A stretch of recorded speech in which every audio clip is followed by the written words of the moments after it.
Vous avez les guerres au Libéria, en Sierra Leone, ceux qui coupaient les mains là. Mais c'est des chefs d'État africains qui finançaient, sous le couvert de la démocratie.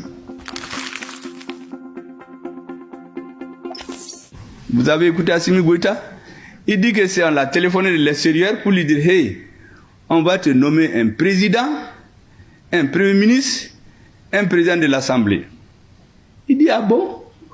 Très sérieusement, hein? Il dit aux gens, bon, président, qu'on est Beka ici, ça.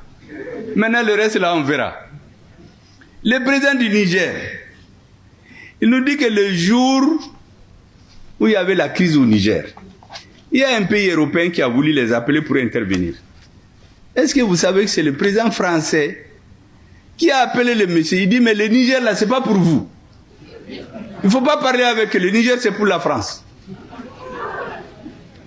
Entre des États qui sont tous dans l'Union européenne. Et puis l'autre s'est tu. Coup bagabaga. Les bagabaga là, ça peut marcher ailleurs. Nous là, c'est terminé. Il n'y a plus ça chez nous.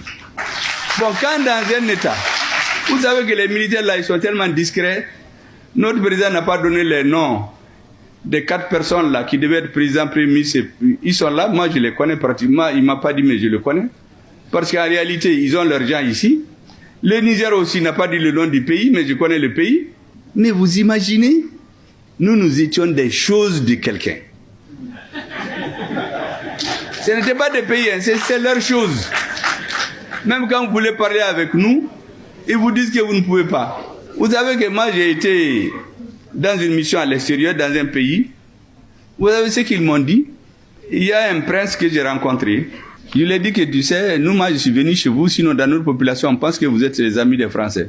Ah, il me dit, tu sais, nous on nous a dit que pour parler aux Africains là, il faut passer par eux. C'est-à-dire quand tu veux parler au Mali là, tu vas dans ces pays là, s'ils veulent parler au Mali, il faut qu'ils aillent à Paris pour qu'on leur dise comment il faut parler aux Maliens. Parce que le Mali c'est la chose des Français. Vous imaginez dans quel état on était? Et tous ces dirigeants que vous voyez cravatés, ils font du gros français au Beba ou Yibo dans les avions, ils étaient tous là-dedans. Abbé, des vauriens qui font des années là-bas et échouer dans les classes. Ils vont dans les bibliothèques pour étudier les formules latines, là, venir nous impressionner. Ah, mais tu vas pour Kafode, Kassoro Foy. Il y a Foy, il ne peut pas leur dire non. Si on leur dit de s'asseoir, ils s'assoient. On lui dit de se lever, il se lève. Quand il vient en Afrique, il fait du bruit. Quand on va là-bas, on le tape sur les épaules. Ça, c'est pas des présidents. Ces présidents-là, c'est fini au Mali. C'est pour mettre fin à ce système-là qu'on essaie de diaboliser nos présidents. Et vous ne devez pas accepter.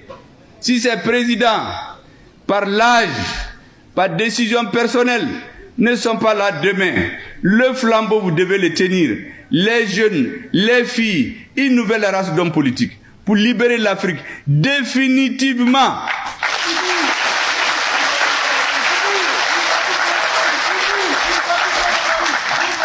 Le dernier thème dont je vais vous parler brièvement, c'est comment est-ce que tout ça s'est organisé.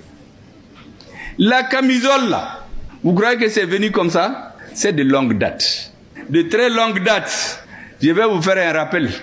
En septembre 1884, s'est tenue à Berlin une conférence qu'on appelle la conférence de Berlin sur le partage de l'Afrique, qui s'est achevée en février 1885.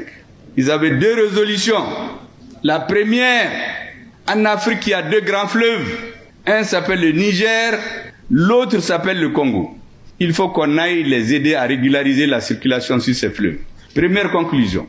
Deuxième conclusion, nous allons partir nous entraider. La France va apporter la mission civilisatrice de la France. L'Angleterre va apporter les 3 C. La civilisation, le commerce, le christianisme. Voici les conclusions de la conférence de Berlin. Les Russes étaient là-bas. Ils ont réuni 14 nations. Les Américains étaient là-bas. Les Américains leur ont dit, mais les Africains, là, il n'y a personne. Mais c'est les Européens qui décident. Dans les relations internationales, c'est une question de rapport de force. Le roi de Belgique, on lui a donné le Congo comme propriété privée. La route Congo-Océan, là, ils ont tué plus d'1 million de Congolais pour construire la route. Mais aujourd'hui, ils disent que c'est eux qui ont civilisé les Congolais. 1 million, ils sont venus. Une fois qu'ils se sont installés, on a oublié les fleuves Niger, on a oublié les 3 C, on s'est mis à tuer les gens, à faire la guerre, coloniser, opposer les gens, retirer les richesses. Ils ont fait tout ce temps-là, jusqu'à ce que la Seconde Guerre mondiale a éclaté. Quand elle a éclaté, ils ont dit aux Africains, venez nous aider à nous libérer. Une fois qu'on est libre, vous aurez l'indépendance. Avant, on croit que les Africains, ils fuient. Sur le front, quand c'est chaud, c'est eux qui montent. C'est eux qui cherchent les serres à canon. On a compris que c'est des hommes qui sont braves. Quand la guerre est finie, les plus braves, on les a orientés quelque part pour les faire disparaître tous. Pour qu'ils n'aillent pas expliquer les choses à leur peuple. Les autres, que les gens connaissent, ça c'est des phénomènes qui ne sont pas les plus importants. En tout cas, dans l'histoire, il y en a beaucoup, mais au moins on les connaît pour montrer comment c'est important de connaître quelque chose. À Thiaroye, au Sénégal, les soldats ont demandé juste qu'on les mette dans leurs droits. On les a tués tous. Pourquoi ils revendiquent d'être dans les mêmes droits? Ça, c'est parce qu'on le sait. Mais ce qui arrive avec les autres, on ne le connaît pas. Qu'est-ce qu'ils ont fait? L'Union soviétique et les États-Unis ont dit aux puissances colonisatrices là, il faut décoloniser. Parce qu'eux aussi voulaient les affaiblir. Tous les autres sont partis. Les Français ont dit qu'ils ne partent pas. Ils ont commencé à louvoyer l'Union française, autonomie interne, et petiti et patata. Quand ils ont vu que rien ne marche, ils ont appelé un gouverneur colonial qui s'appelle Pierre Mesmer. On l'a désigné Premier ministre. Et on lui a dit, organise-nous la décolonisation. Voici ce qu'il écrit dans ses mémoires, je vous le dis. La France accordera l'indépendance à ceux qui l'exigeaient avec le moins d'intransigeance. Après avoir